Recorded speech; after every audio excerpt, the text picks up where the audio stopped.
I've been an architecture critic in Los Angeles for nearly 15 years, and in all that time, I don't think I've ever come across a building quite as inscrutable, as strikingly mysterious as this one. It's the Alice Millard House by Frank Lloyd Wright in Pasadena, one of 5 remarkable houses Wright designed and built in Southern California in the early 1920s. My curiosity about the house deepened when its owner asked me a few years ago if I wanted to see the inside. It was just sitting there empty, said the owner, a man who collected famous houses the way other people collect Picassos or Diebenkorns. I could even spend the night if I wanted. He'd just lend me the key. It was thrilling and a bit eerie to spend 24 hours alone in that house. What I remember more than anything is how much of a temple it seemed, inside and out, with its rows of pre-Columbian ornament, even how crypt-like. I mean, look at the place. It's not exactly warm, welcoming, or especially domestic in any typical sense of that word. It's something else, opaque and tough to read, tight-lipped. I started to wonder, why does the house look this way? Why did LA elicit this kind of work from Wright? I remembered a line by Brendan Gill, one of the architect's most perceptive biographers, who wrote that Wright's LA houses are better suited to sheltering a Mayan god than an American family. Was he right about that? And why a Mayan god? What was it about pre-Columbian architecture specifically that made it so attractive to Wright in those years? What you're about to see is the story of my attempt to find answers to those questions. As it turns out, the answers make up a story more fascinating and more complicated than I ever would have guessed. A story that even a novelist might complain was melodramatic and overstuffed, one involving a midlife crisis of epic proportion, a love affair, and a brutal mass murder. A story starring an architect who tried to reinvent himself, as so many other Americans have done, in Southern California, a place Wright would later describe as that far corner of the United States.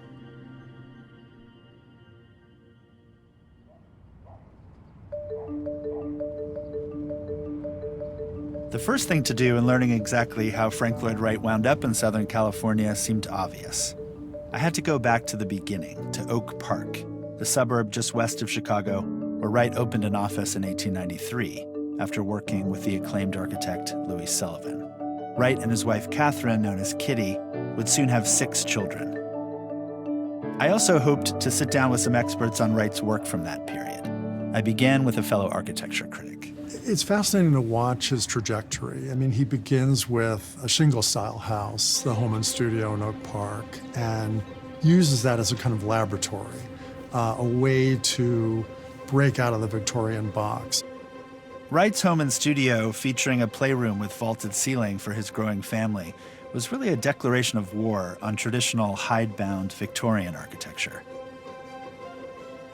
In the designs that followed, Wright produced a markedly new kind of house, the prairie house, that hugged the ground, with a horizontal momentum perfectly suited to the Midwest. In a series of houses just after 1900, Wright brought this type nearer and nearer to perfection. You see that culminate, really, in the Roby House, this kind of great statement, which is, seemingly both grounded in the earth of the Midwest and flying forward like a ship with its cantilevered roofs. It's a tremendous statement of a house that seems both rooted and static, but also incredibly dynamic. My next stop was to talk with a former architecture critic, Lee Bay, who now works at Chicago's DuSable Museum of African American History. So in 1909, it provides an interesting break in his career because up until then, particularly the last few years, he's really had an incredible creative outburst. In these years, Wright was beginning to move beyond residential architecture to larger projects. If his career were to stop there, he'd be a legend. But as we know, he goes on beyond that.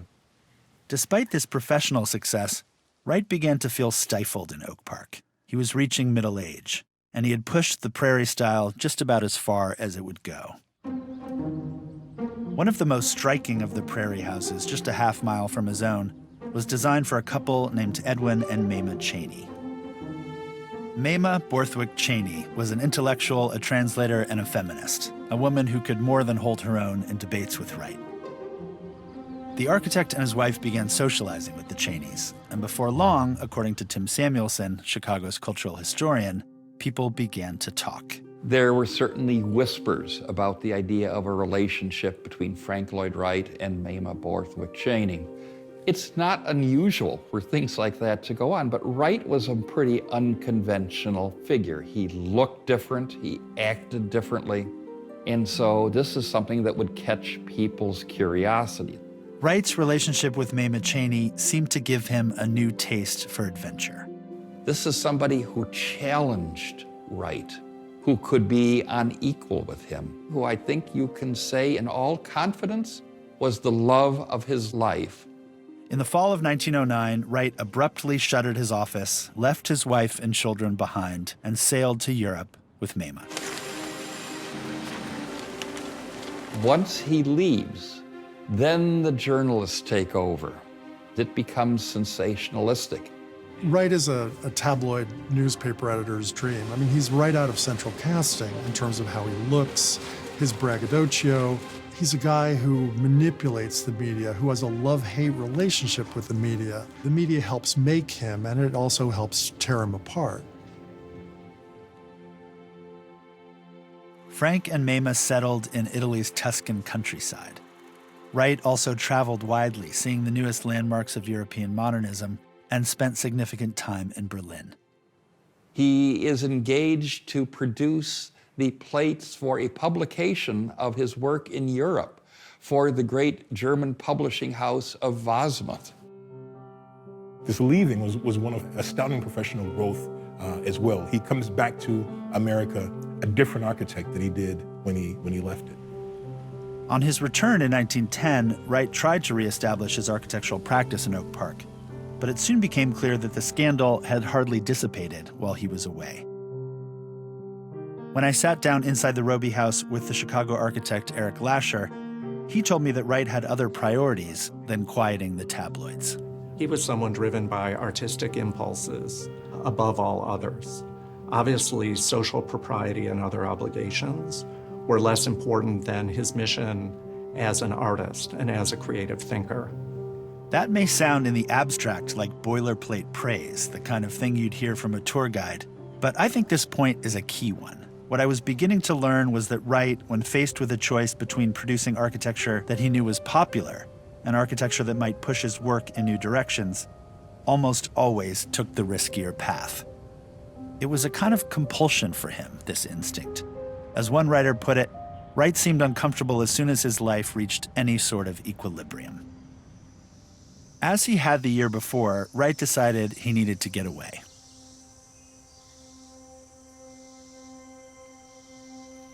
He returns to what was part of his roots, the hillside of Wisconsin, the family land of the Lloyd Joneses, and this would be his mother's family. As a refuge for himself and Mamah, Wright built a remarkably ambitious house and studio.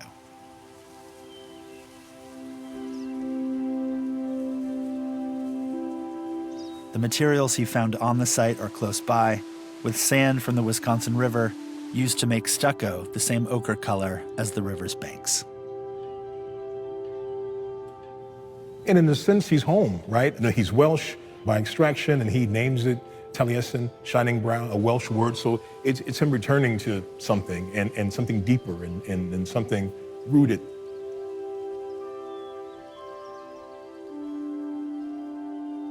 Walking through Taliesin, I was reminded that it's without any doubt one of the supreme achievements of Wright's career.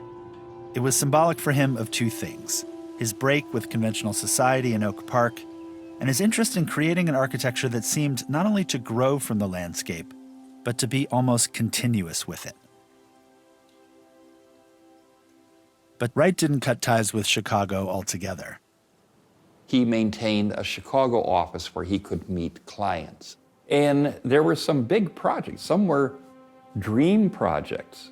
For example, the Midway Gardens in Chicago, which was like made for Wright because it was something that was made to appeal to all the senses. It was while Wright was working at the Midway Gardens site one afternoon in August of 1914 that he received the news that would radically change his life. Word reaches him of an unfolding tragedy at Taliesin, something that was totally unimaginable.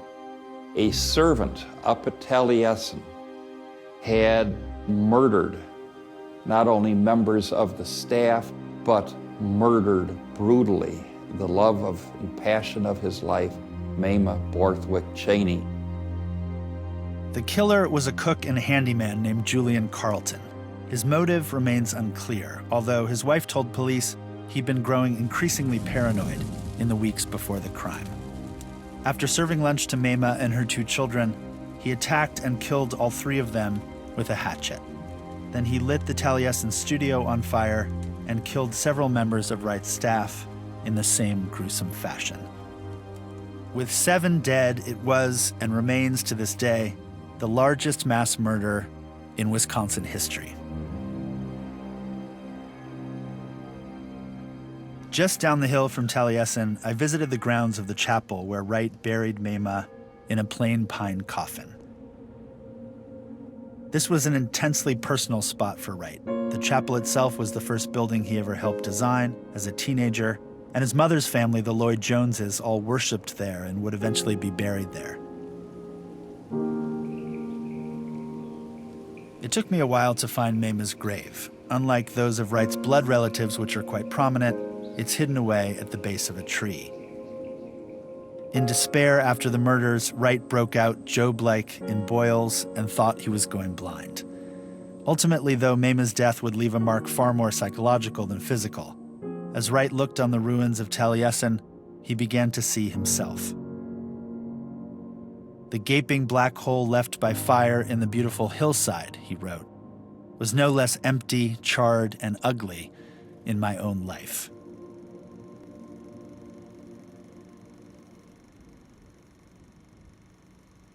It was in that shaky state of mind that WRIGHT made a trip to Southern California in January of 1915, less than 6 months after the murders. Back in Los Angeles, I sat down with the Western historian William Deverell to ask him what kind of city WRIGHT found here. Los Angeles comes out of the 19th century brash.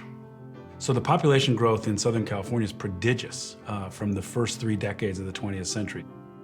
The LA of that era was almost perfectly suited to distracting a grieving architect with the prospect of new work and new clients. Southern California and California generally had, since the era of the gold rush, been seen as a place for reinvention. So it has that rehabilitative feel to it. It also has a recuperative feel to it. So people come out here in the late 19th and early 20th century because they want to get better. They want to get well. They want to convalesce. One of WRIGHT's most important stops on that trip to California was a visit to the Panama, California Exposition in San Diego.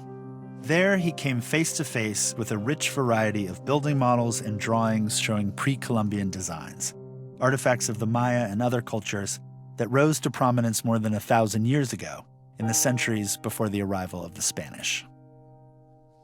According to Megan O'Neill and Jesse Lerner, the experts in pre-Columbian culture I spoke with next, the San Diego Expo celebrated Maya designs as part of a regional architecture indigenous to the Americas. The 1915 exposition in San Diego, the exterior of the California building was Spanish colonial. And then the interior was this sort of Maya fantasy world, let's say, that was partially very archaeological, I think, but then also about this fantasy imagination of ruins, etc. All the visitors to the San Diego exhibition would have had a chance to see very accurate reproductions of Maya sculpture and some more fanciful representations of Maya cities at their prime. In addition, the expo may well have cemented in WRIGHT's mind a link between this architecture and death. Pre-Columbian temples were sometimes not only the settings for human sacrifice, but also part of complexes where important figures were buried, places where the living could commune with and remember the dead. With WRIGHT's mind, he sees it all, he takes it all in, it becomes part of his toolbox for future use.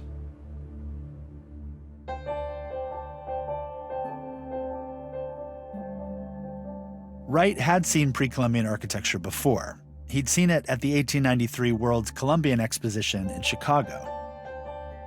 And according to the UCLA architectural historian Thomas Hines, there were also memories from his childhood. His parents, his mother, had given him books with pictures of the buildings from Central America, Mexico, and the Yucatan. Those images stayed in his mind most of his life. In the 1840s, there are 4 books, a series of 2 volumes called Incidents of Travel in Yucatan and Incidents of Travel in Central America, Chiapas, and Yucatan, that were very successful. They went through many reprintings, and they are really the principal source of U.S. awareness of the ruins of the ancient Maya.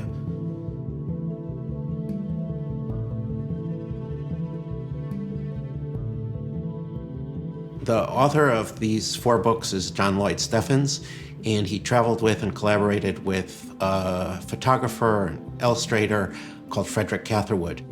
Shortly after the publication of those 4 books, you start to see all kinds of references to the ancient Maya and to Mayan ruins in popular culture. Those references included this pair of siblings that P.T. Barnum put in his freak shows, though he called them Aztec, not Mayan.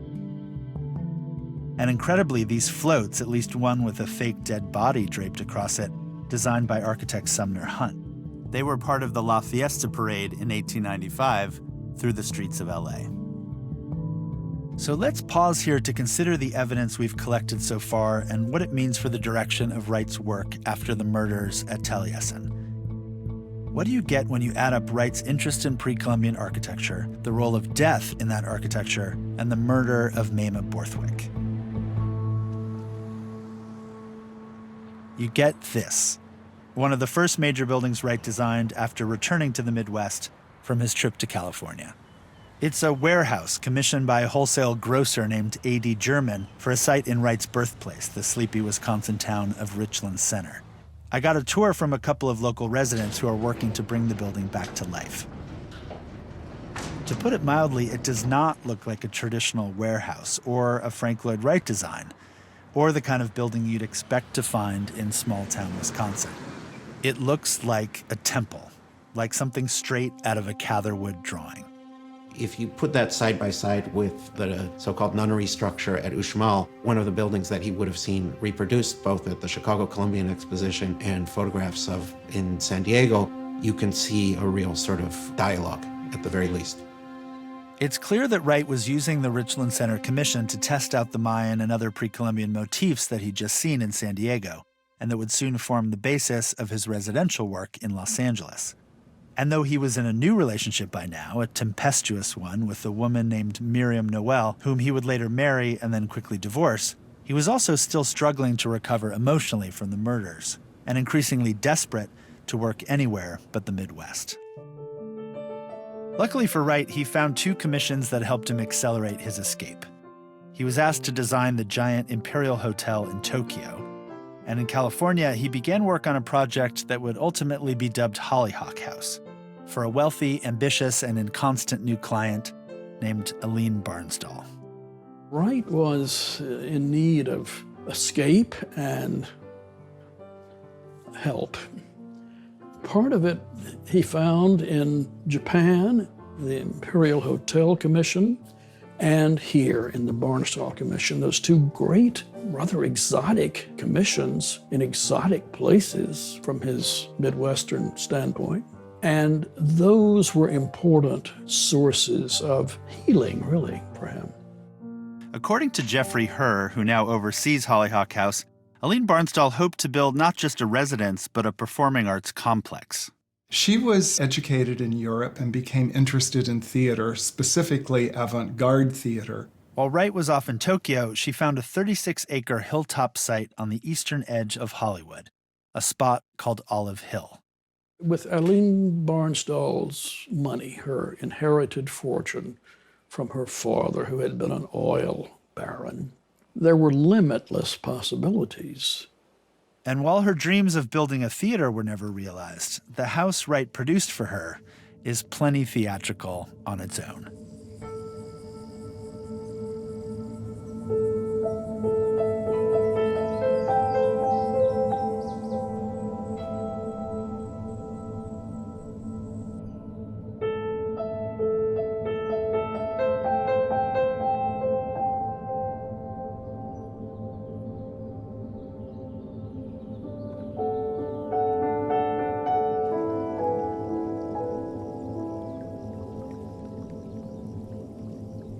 When Wright designed Hollyhock House, he not only conceded to Aline Barnsdall's idea that this house would be named Hollyhock House because it's her favorite flower, but he went 10 steps further, designing an amazing abstraction of the plant and then riffing on that with innumerable adaptations of that design. There is a range of styles in Hollyhock House, including Viennese modern and Japanese architecture. But it is, above all, a Maya temple. If you look at the west facade, you have this monumental sort of temple-style building. It has ornamentation that is certainly reminiscent of Mayan or pre-Columbian ruins. In the final analysis, despite its unorthodox power and moments of real brilliance, Hollyhock House was an imperfect LA debut for Wright. It never came close to fulfilling Barnsdall's ambitions, that's for sure.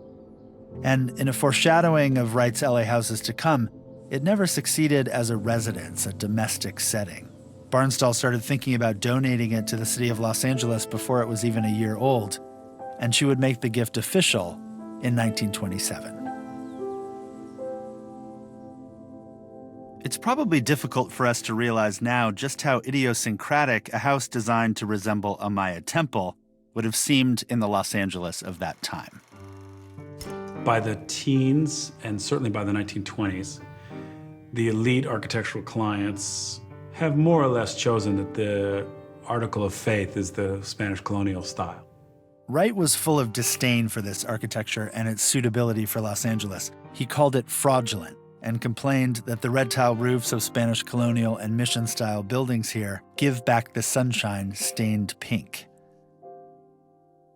When I went to see Catherine Smith, among the leading authorities in LA on Wright's work, she explained something important, that Wright's dislike for the Spanish colonial was part of his broader impatience with the idea that American architects should look to Europe for their cultural inspiration.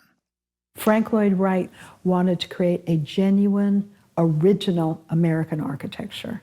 So even from the 1890s to the 1900s, he rejected Victorian architecture, Greek architecture, Roman revival, Romanesque revival. Wright was always something of a cultural nationalist, determined to find the roots of an American culture. Wright was arguing, in effect, that pre-Columbian architecture was more American than the Spanish colonial, and that Los Angeles had more in common in terms of climate, landscape, and culture with pre-Columbian Mexico than with New York or Spain. This point of view was, in certain ways, deeply naive. Wright never visited any pre-Columbian ruins in person. As he would later do with Native American designs, Wright tended to rather indiscriminately mix together Maya culture with Aztec or Inca.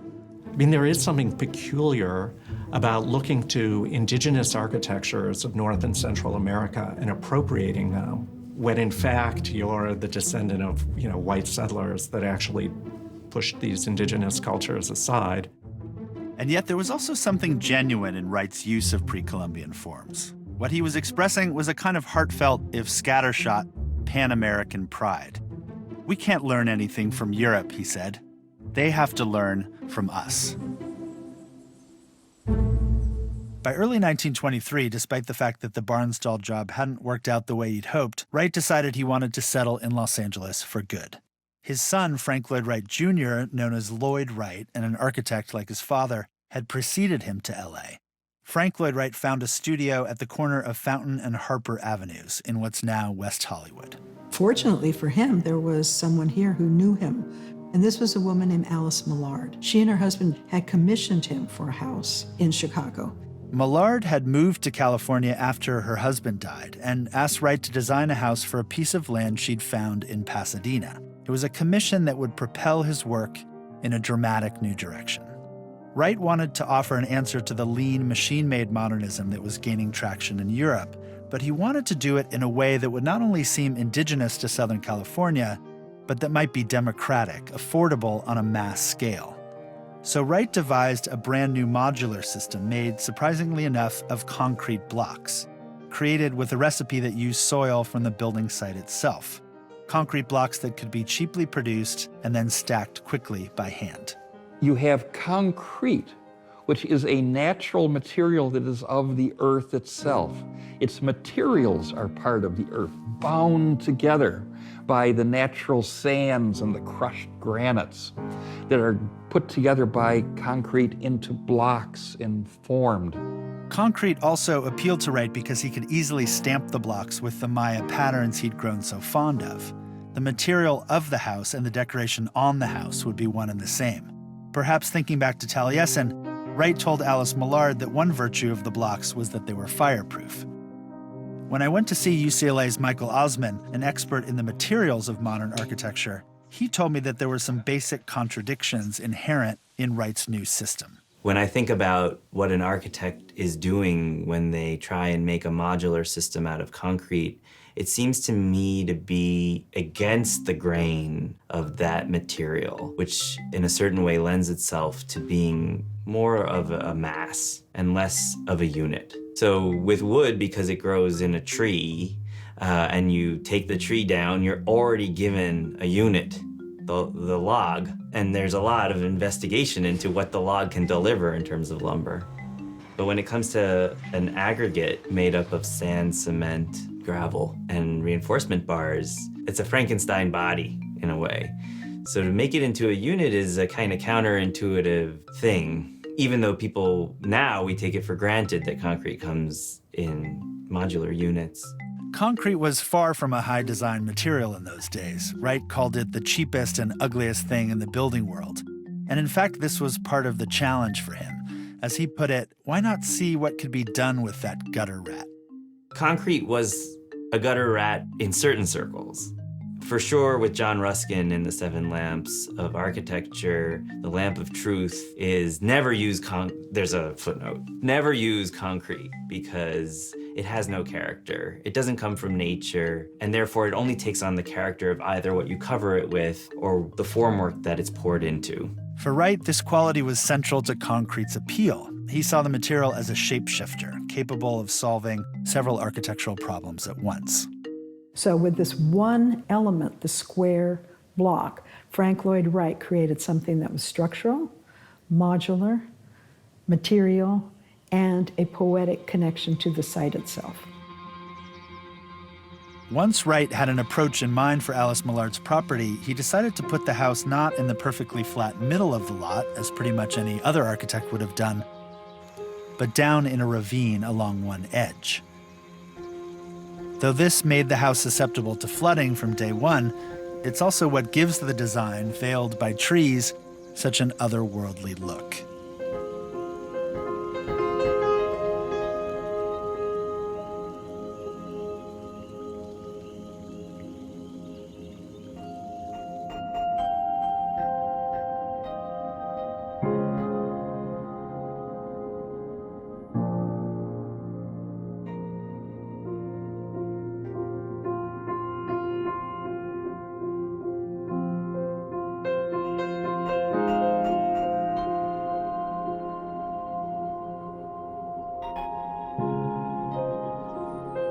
The result, which Wright nicknamed La Miniatura, is a singularly brilliant work of LA architecture, one that seems to grow almost inexorably from its site while also closing itself off from the world at large. Flat-roofed like a work of a European modernist, but altogether more mysterious, closed off, and dramatic. A small temple in a eucalyptus grove. Remember Brendan Gill's Mayan God? He might have felt very much at home here. When I saw the designs on the Millard house with that cross, I thought, well, could that be a reference to this Mesoamerican understanding of the shape of the universe? the Mesoamerican universe, of which the Maya were a part, shared with the Maya, Aztecs, Mixtecs, Zapotecs, all these cultures, the cardinal directions and the intercardinal directions were absolutely important to establishing the universe. So you get stories of gods or heroes who measure out the sides of the universe. So when you see this cross, let's say equidistant, it is showing, it's pointing to those cardinal directions, establishing or showing the shape of your universe. But that specific design is also the symbol for gold for the Aztecs. And I have no idea if Frank Lloyd Wright knew that, but it's pretty neat to see the Millard house with all of these designs for golds. It's sort of this sort of changing of materials where you get concrete turning into golds, this sort of transubstantiation or something like that. By this point, I'd spoken to a number of experts on Wright's work, both in the Midwest and in Los Angeles. What I hadn't done is speak to anybody who lives in one of these houses. And while that was impossible in a literal sense, none of Wright's LA houses is now used as a full-time residence, I found the next best thing via my 8-year-old daughter. Beautiful.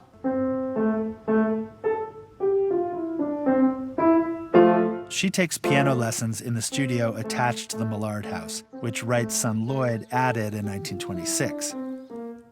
Her teacher, Cindy Lamb, acts as a caretaker for the main house. 2. Notes were correct. I did think it was strange looking. When I first saw pictures of this place, I thought, really, like, who makes a concrete house? That's just, like, so ugly. Who does that? I didn't really see the darkness. I think I saw this place really, it represented strength and beauty to me. I had a breakup with a boyfriend, and we were in the process of breaking up, and he was saying all these things to me that were, less than desirable. I just remember there was like a moment, like this light bulb went off, and I thought, this is my fortress. You don't get to be in here. Like, you need to leave now. This house really emboldens people. I've found people in the yard. I have a sign out front that says that there are no tours, but if you feel entitled to one, then you can leave a bottle of wine and we can talk about it. So far, no wine. I think people get a little bit shamed by that message and they go their own way. The next house Wright designed in Los Angeles after Millard has always been something of an enigma. And so is the man it's named for, a doctor from Wisconsin named John Storer. We don't know a lot about his biography, but through the drawings and some correspondence, it has come to light that this was probably a spec house, something that Storer was building for resale.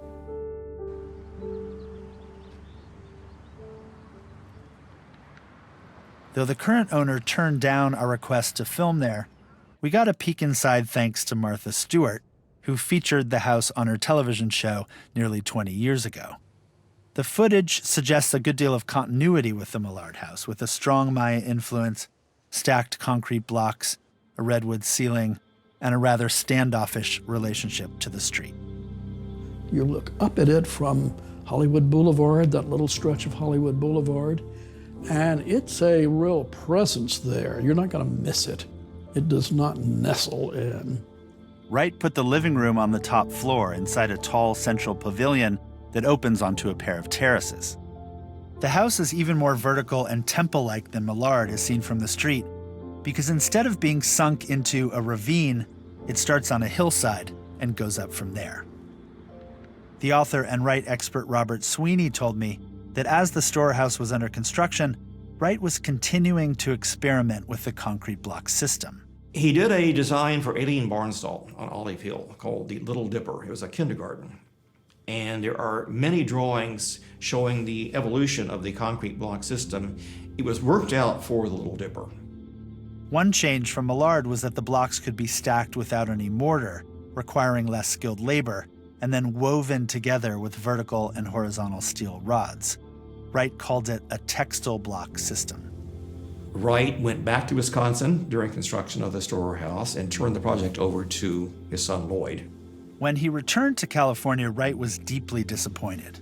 Compared to Alice Millard, Storer was a less involved and dedicated client. On top of that, Wright's block system was proving tricky to execute, especially on a hillside. Wright told Lloyd that he considered the house a tragedy and that it was lacking joy.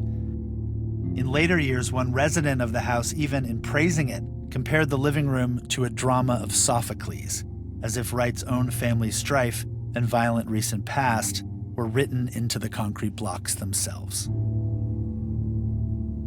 The house, to be fair, hasn't always prompted that sort of reaction. In the 1980s, the film producer Joel Silver bought it and undertook a complete and enthusiastic restoration. In the process, he became so obsessed with Wright that he began dropping references to the architect into his work.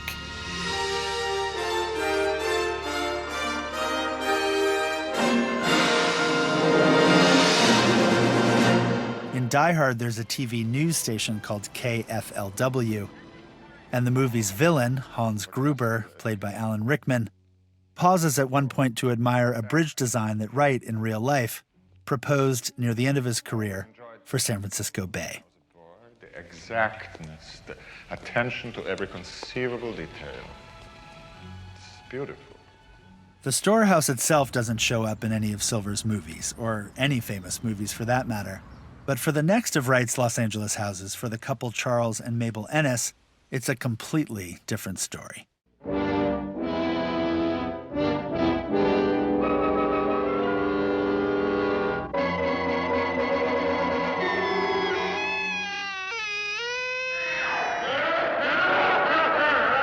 I'm Vincent Price, and you're invited to my party in the house on Haunted Hill.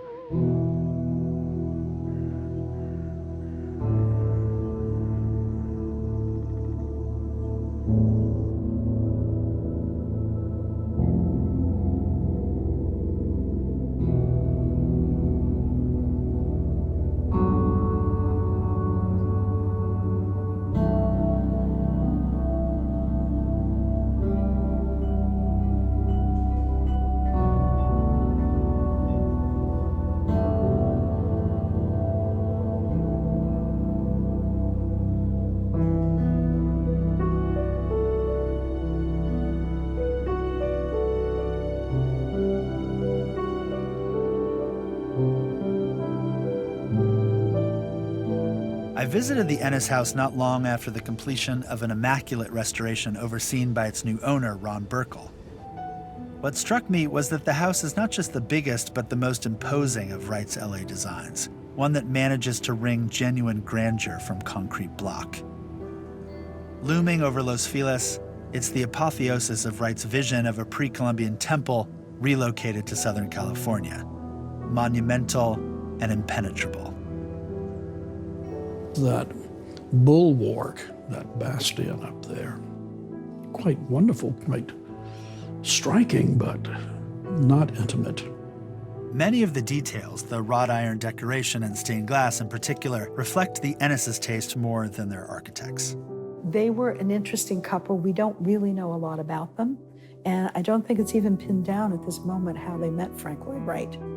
I have wrestled for years wondering why they built this enormous house. It's a Maya palace. They were just clients, and they wanted to have the house that they wanted to have built. And so there are parts of the Ennis house, major elements that pop out to people, where they turn to the kind of decorative work of the period. It sort of looks like Norma Desmond's house in Sunset Boulevard. And people wonder about that, but that's because they wanted to have it carried out and completed to their own wishes.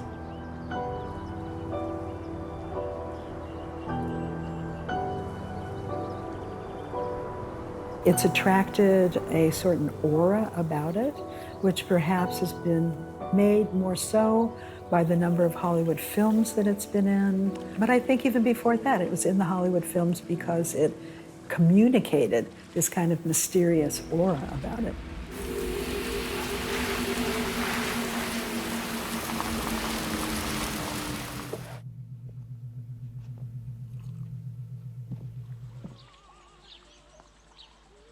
Oh, Mrs. Esty decided the pool needed a dead horse in it, so we got one. If the Ennis house was typical of Wright's LA work in suggesting dark, even sinister overtones and seeming to repel the very idea of normal family life, the exception came in the architect's fourth concrete block house in the Hollywood Hills. The clients were a young bohemian couple named Harriet and Samuel Freeman. They'd scraped together the money to buy a piece of land that offered a view straight down Highland Avenue. What the Freemans lacked in money, they made up for in enthusiasm for Wright's work. The architect, in return, produced a house that seemed to fit them like a glove, with a big open living room where Harriet, a dancer, could hold performances and salons. They lived there for the rest of their lives, more than 60 years, and under the stewardship of USC, to which the Freemans donated the house in 1986, it's been the setting for at least one more successful relationship. I'm Hank Harris. I'm an actor. My wife is Elizabeth Timmy. Yeah, and I'm an architect, and my dad was the dean of the School of Architecture at USC from 1994 to 2005. And we met and fell in love in the Freeman house. And I had the benefit of being able to stay there while I was a student. Me too. And him too.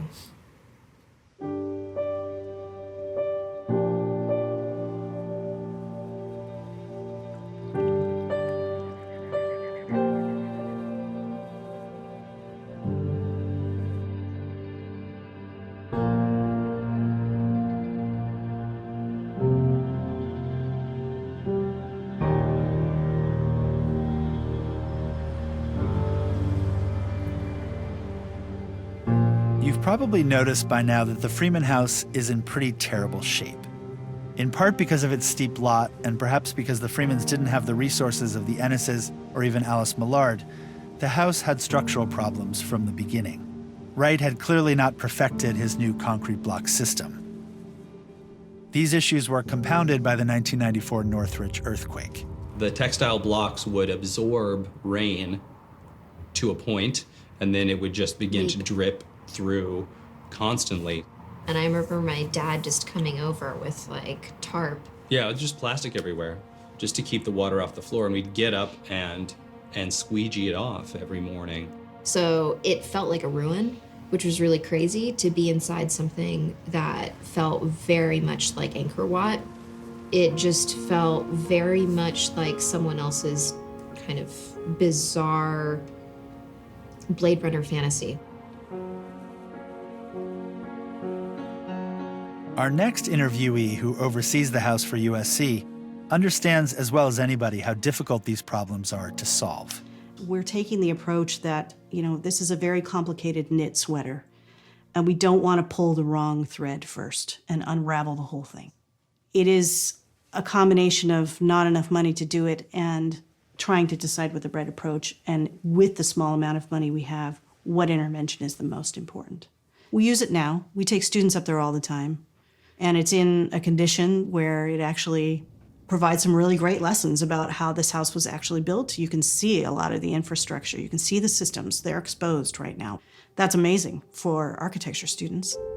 There are times when it can seem like folly to keep fixing a house that in many ways has proved stubbornly unfixable. And I've thought a lot about the system because it was experimental, but then on the other hand, there's no doubt that it was flawed. At the very beginning, I believed that the textile block system should be held sacrosanct. But if you go to Japan, you see, if you follow out the idea of building a building in concert with nature means that it has a life. And when you carry forward with a life, at some time, the life ends.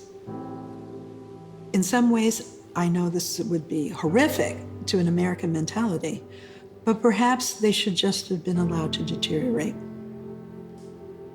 And that would have been the logical conclusion of the system. We always joked that we would, if we got really rich and famous, we would go back there and paint it gold and then burn it down. Yeah, you can't burn concrete though. So I know, that's why it's a funny. It's a joke. It's a joke, because you can't. We could melt it. Yeah. Some historians have stressed the differences between this house and the concrete block designs that preceded it, even seeing in its corner window the seeds of the case study modern houses of post-war Los Angeles. But more striking is how similar the concrete block houses are as a group, how consistently dense and introverted. The Freeman House, as seen from the street, is just as windowless, secretive, and off-putting, just as suggestive of a crypt as the Millard House, the first of Wright's concrete experiments here. By the end of 1923, he was feeling that there wasn't going to be a big future for him. And he sort of was at a dead end. And he didn't feel comfortable here. He felt alienated from the real estate market of Los Angeles. California history is filled with people who come out to California imagining a future for themselves that never takes place. They never discover gold. They never get famous. They never star in a film. They never find oil. So they go home. He was not well received in Southern California. People were not people willing to take the risk or be experimental enough to build with these concrete blocks. And I think many people simply didn't like the houses. They are not domestic in any conventional sense. He was somebody who was impulsive, and he would change. He was perceptive. And so if it looked like it wasn't going where it wanted to go, that's it. He went back home. After leaving Los Angeles at the end of 1923, Wright maintained some connections here.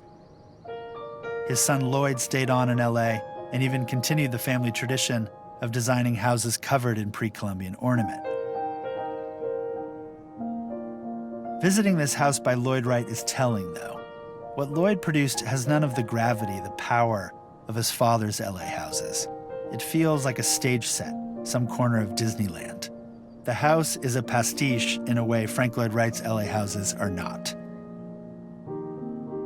Across LA, as the 1920s wore on, pre-Columbian architecture became all the rage, though with more flamboyance and populism than had marked Wright's use of it. Most notably, a British architect named Robert Stacey Judd came here, fully embraced pre-Columbian culture, and never looked back. He built the Aztec Hotel in Monrovia. Here he is doing a made-up pre-Columbian dance in made-up pre-Columbian costume. And here's a dancer performing some of that same choreography in front of the Ennis House in the late 1920s. Later on, Frank Lloyd Wright would come back to design the 1939 Sturgis House in Brentwood, a cantilevered version of Wright's small Usonian houses. In the 1950s, he designed this small shopping center on Rodeo Drive in Beverly Hills. But none of those later designs have the peculiar force or density of the LA houses of the 1920s. Now nearly a century old, these concrete block houses retain their wildly anomalous character. They stand apart from Wright's work and apart from the rest of the Los Angeles architecture of the period. The LA houses are muscular, they're brutal, they're romantic, they're fantastic, they're strange. And all these years later, they've settled into an odd place in the culture, popping up not just in the movies, but in the digital world. It turns out Wright's blocks work exceptionally well in the game Minecraft, which relies on a similar modular logic. There's also a composite version of the block houses in a video game starring Buffy the Vampire Slayer, in which Buffy fights off undead opponents in a series of appropriately dark and moody Wrightian spaces.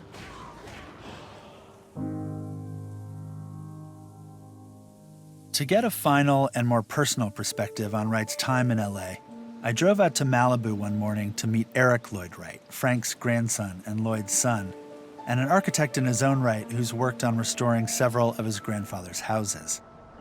Eric Wright lives with his wife, Mary, in a compound overlooking the Pacific that feels very much like the end of the road. If Frank Lloyd Wright sought in LA that far corner of the US, his grandson, now 88, seems to have found that far corner of Los Angeles itself. We met in an unfinished building made, appropriately enough, out of concrete on the edge of his property. We talked about the textile block system, his relationship with his grandfather, and about his work on some of the LA houses. I asked him why he thought Wright had come here after Maima's murder. What had drawn him to Los Angeles? Well, he, of course, had been very upset about the death of his companion and all the adverse publicity that had come about because of his living with her and being together. So he thought that Los Angeles, this was a new town coming up. He could have a new life. And then, for me, a key question. When Frank Lloyd Wright began working in Los Angeles, what was his state of mind? Well, it was one of, I think, sorrow, because they had had a wonderful life. He had had with Mamie Bothwick a wonderful life until her death. That brings us back to my overnight stay at the Millard House and the question I posed at the start. Why do the LA houses look the way they do? Are they expressions not just of a desire for privacy and escape, but expressions, to use Eric Wright's word, of sorrow? Some of the people I interviewed took issue with that idea. Many people have looked at the California houses, particularly the concrete block houses of 1923, as things that almost seem like mausoleums, or they're heavy, and that this reflects an idea of grief. Now, can't get into Wright's head. I don't know that I quite buy that. After a while, it was impossible not to notice a split. Historians have tended to play down the pre-Columbian aspects of the houses, and especially their connections to death, and to play up their wide range of other influences. Artists, filmmakers, Hollywood location scouts, and video game designers, on the other hand, have all had a simpler and perhaps more instinctive take. They've seen what's right in front of them, right in front of all of us, that these houses are shadowed by violence and even death. Over time, I came to agree with this more direct view, even to think of the houses as a precursor to LA noir. And for me, it hardly felt like a leap. If my experience as a critic has taught me anything, it's that if you spend enough time in a building and listen closely enough to what it's saying, it will tell you pretty much everything you need to know. And you'd have to be putting your fingers in your ears not to hear how clearly Wright's Los Angeles houses are communicating their more funereal aspects. What's more, the vocabulary that has grown up around the houses, some of it from Wright himself, is consistently dark and even macabre. Drama of Sophocles, brutal, sinister, tragedy, lacking joy. Part of what's happening here, I think, is that scholars are understandably reluctant to embrace the crude caricature of pre-Columbian culture and its various death cults, especially that of the Aztecs, that was an important part of the way Americans understood those ruins during Wright's day. Yet there's no doubt that those caricatures shaped Wright's understanding of pre-Columbian designs and their meaning. And it's not as though Wright was one to discourage a psychological reading of his architecture. To the contrary, as the critic Herbert Muschamp once pointed out, Wright explicitly offered up his life along with his work for critical appraisal, insisting that neither could be adequately understood without the other. His architecture saves him, in a sense. It becomes, it's this mission, this project that helps him to recover from that, just catastrophic personal tragedy. In the end, I came down on the side of the idea that Wright's LA houses, these strange apparitions, are not just heavy, but heavy-hearted. There was something in pre-Columbian architecture, its starkness, its state of ruin, that suggested to Wright a sensibility that might suit Southern California and his own uncertain frame of mind in the years following the murders. I don't think it's the case that the houses look off-putting and crypt-like to us because they're empty, because none of them is now used as a full-time residence. I think the opposite is true. I think none of them is now used as a full-time residence precisely because they're off-putting and crypt-like. Because they were a means for Wright of finally putting a troubled period behind him for good. Maima Borthwick is buried in the little graveyard I visited next to Unity Chapel in Spring Green. She's also buried in Los Angeles.